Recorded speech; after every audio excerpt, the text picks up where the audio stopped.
Hello all of you beautiful people, Jules here for WhatCulture.com, and I have to start this video by saying something pretty shocking, alright? Wrestling, as we know it today, some of it is actually scripted. I know, it is a big thing to get your head around, but trust me, I'm right there with you. I'm reeling from this body blow. But the only reason that I know this is because there's this thing called writers, right? And they've left the company, they've left the WWE, and they've told us that they were writing some of the promos and stuff that were going on, and I was like, I feel like an idiot now. Well, at least I found some cool secrets though, which I'm going to share with you today. Because I'm Jules, this is WhatCulture.com, and these are 10 behind-the-scenes secrets revealed by former WWE writers. Number 10. A Donald Trump trick infuriated Vince McMahon. Now, it goes without saying that Vince McMahon and Donald Trump are a lot alike, but what absolutely deserved airing was this quality anecdote from their current MLW chief Court Bauer about the time the chairman privately raged about the pomposity and arrogance of his fellow oligarch. Now, speaking to Chris Jericho about the former president and the man Le Champion thrice donated thousands of dollars to, Bauer said Donald Trump was there doing the angle with Vince, and it was cold because it was the lead up to WrestleMania. Donald has this big winter jacket and he's like 6'4" or something like that. So they're doing a promo and Vince and him are going face to face as the Battle of the Billionaires thing goes down. Afterwards, we're in the limo and Vince is just livid. They get along great, but there's this kind of kindred spirit thing with them and everything. He felt like Donald had intentionally shown him up, and he's like, "Did you see that? He was wearing that jacket. Clearly his shoulder pads were stuffed to make him look bigger than me. It's ridiculous." And he was really hot about Trump trying to look bigger than him. The story of enormous wealth, tiny egos, and Vince McMahon being against the artificial inflation of a physique. This has got the lot. Number 9. Freddie Prinze Jr.'s moment of clarity. Whenever he'd be anywhere near WWE, Freddie Prinze Jr. always came across as a guy as enamored with the show as he was with himself. This lack of overtly synthetic energy is surely rooted in the role he took up for the company on 2 separate occasions, because it was during that second stint that he realized there couldn't, for now at least, be a third. As he put it to Chris Van Vliet, there was a show called Tough Enough. They tried to bring it back and Stone Cold was a judge. There was a mum who wanted to be a wrestler and she was doing it for her kids. Steve Austin said, "That's bullshit. Do you know how many times I won Father of the Year?" He put a big goose egg up. I was watching that show in the writer's room and I stood up, walked to Gorilla, and I gave Vince my 2 weeks. I said, "I'm trying to win Father of the Year. I can't work here anymore." He said, "Talk to me after the show." I talked to Stephanie after the show. I let her know. She said, "We were about to give you SmackDown. You were going to be our head writer." She was disappointed and I was like, "You know what? I love you guys, but I'm a dad.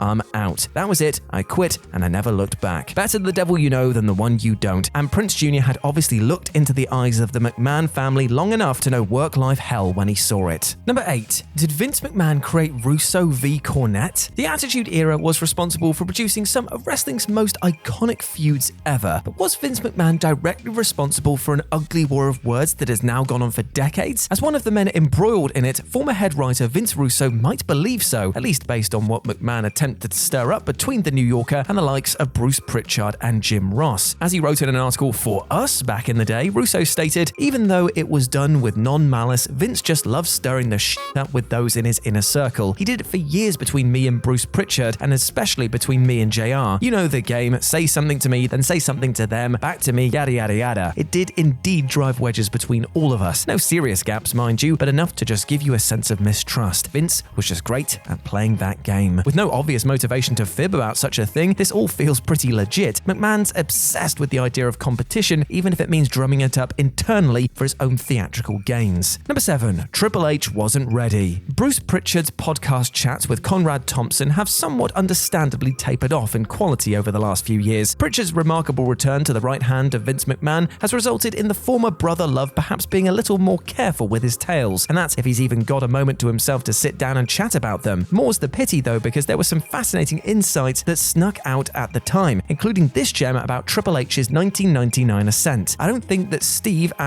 or a lot of the agents at the time felt that Hunter was ready for the championship yet, but that wasn't a Steve call, that was a Vince call, and that was a lot of the agents. When they heard that, they felt he'd be ready someday. He's just not ready right now. Not with Steve. SummerSlam's main event that year saw Steve Austin lose to Mankind so he could drop the WWE Championship to the cerebral assassin the next day. It's long been felt that this was exclusively a rattlesnake call, but Pritchard's tidbit reveals a side of McMahon that wasn't quite ready to play the game either. Number 6. Vince McMahon pushed for Eddie's in Hell. Nobody welcomed WWE's exploitation of Eddie Guerrero's sad passing in 2005, seemingly with the exception of one person. The problem was, however, that person held all the power. As Court Bauer put in an interview with Wrestling Inc., Vince McMahon definitely. No one was on board, but Vince kept pushing for it, and he just kept on doing it week after week. Basically, he made it legit in his mind by saying that Eddie was up there right now laughing because he loved things like that. He'd be totally on board for stuff like this. How can you say that? It's one of those things that I disagreed on and everyone in the room disagreed on. He wouldn't even go for more subtle, so there was nothing we could do, and it was a terrible feeling, and it was one of the first flags that went up that let me know I needed to consider other opportunities. Now, Bauer wasn't alone. SmackDown's ratings continued to slide after this event, and many considered that story in horrific taste, choosing to simply not bother with the grabby and sensationalistic show in the aftermath. Number 5. No eating unless you're a McMahon. One of these several little quirks that started leaking out in the era of exasperated writers having alarmingly short stints with the WWE, this torturous experience emerged when ex-writer Dominic Cotter spilled the beans about his time under Vince McMahon's thumb. Talking through the wretched working day, he casually noted that Vince would always eat in front of us during these meetings. He had some sort of beef wrap with ketchup. The meetings usually ran the entire day without food. There's been countless tales of McMahon's insane work ethic and how he expects the same of his staff, but at least the chairman's impossible engine is fueled by eating when he wants to. What's the point in keeping to mealtimes when you've got the gym at 1 a.m. and are in bed at 2 and are back up at 3? These are not the actions of a normal human being, regardless of the company's public attempts to normalize it. But then it could be argued that neither is becoming a writer for the WWE. Number 4. No days off. The constant, never-ending work cycle that no single person should do or realistically ever be expected to keep. As writer, as WWE staffer and fabled Big Dick Johnson star Krista Joseph put in his interview with Wrestling Inc., then you'd work the entire time on Vince's plane, which was horrible. You'd go to a meeting, you go through the show, there's changes, there's rewrites, and you produce the show, then you get in a car and go to the next town, get on an airplane and start it all over again. The schedule, that was extremely difficult. Being on the road 49 to 52 weeks a year takes a toll on you. Politically, it's challenging for a lot of people, and it's all about how you carry yourself and getting people to like you. It's like a fraternity and you have to be accepted into the family, and that is very difficult for some people. It sounds completely unworkable, and that's because it pretty much is. Not that Vince McMahon would allow such talk or any talk that wasn't exactly what he wanted to hear. Number 3. Micromanage to Death. Telling us much of what we already know about Raw simply by sitting down to watch the f***ing thing every week, ex-WWE writer Kevin Marshall was extremely upfront about the fatalistic nature of Vince McMahon's ridiculous editorial process. Speaking to Wrestling Observer Live, he said, basically everything is micromanaged to death, and I know that there is a lot of talk of they over there when we talk about the writing process for the show. It's no secret that the buck stops with Vince. When I was there, he was micromanaging everything to death. Basically, you're sitting there trying to write for him and you're trying to figure out what he wants. The job became very quickly trying to figure out what Vince is thinking and then having him tell you that he's changed his mind. So that when we talk about the show being rewritten as it's happening, what I need people to know is that the show was likely written well in advance and that there was an attempt at it, but either nothing was approved or everything got scrapped and was rewritten by the man himself. I'll tell you what, it definitely feels like it from the show's dramatic dip in quality, particularly over the years where stories like these have been more prevalent, right? Number 2. Supermarks. Confirming what many had suspected for years about WWE's resentment towards anybody that might have once upon a time enjoyed something that they'd made, as former WWE writer Dr. Rajan Shabir explained the mindset and revealed a brutal term that he was saddled with during his time on the staff. Revealing all to Power Slam magazine, he noted that Stephanie told me that a WWE writer didn't need to know about other types of wrestling to be successful. She said, if I let wrestlers know I had that sort of knowledge, I would come across as some sort of supermark and never be able to earn their respect. I felt like it was impossible to be respected. They hated you if you didn't know wrestling, and they looked down on you if you were a fan. Consider this carefully as something of an unspoken common policy, especially in light of the extremely awkward story that broke in 2021 regarding now former WWE writer Kenice Mobley. Because number 1, the Kenice Mobley cautionary tale. Kenice Mobley was, until June 2021, a WWE writer hired not because she was a wrestling fan, but because she was a writer. This is a policy that has been in place for at least as long as the prior entry, lest anybody be referred to as a supermark. But there's a slightly more nuanced debate to be had about Mobley's release, following her noting on a podcast that she was neither a big fan nor particularly that informed about the product before getting the job. Speaking on the Asian Not Asian podcast, they did not require me to know anything about wrestling, but I do have a background in film production and comedy writing. And they were like, perfect, come on in. So I'm on the Monday Night Raw team. So there's Monday Night Raw and Friday Night SmackDown. And the people I know that are on it are Bobby. His name is either Bobby Ashley or Bobby Lashley, and I should really know that. He's like this giant black guy, and he and the other people are part of his crew. I know that they call, or at least as of last year, they call themselves the Hurt Business. The Hurt Business, they wear suits and they're like, we're cool. That was her description of her job at the time. This caused a storm amongst furious social media zealots, but none of them thought to target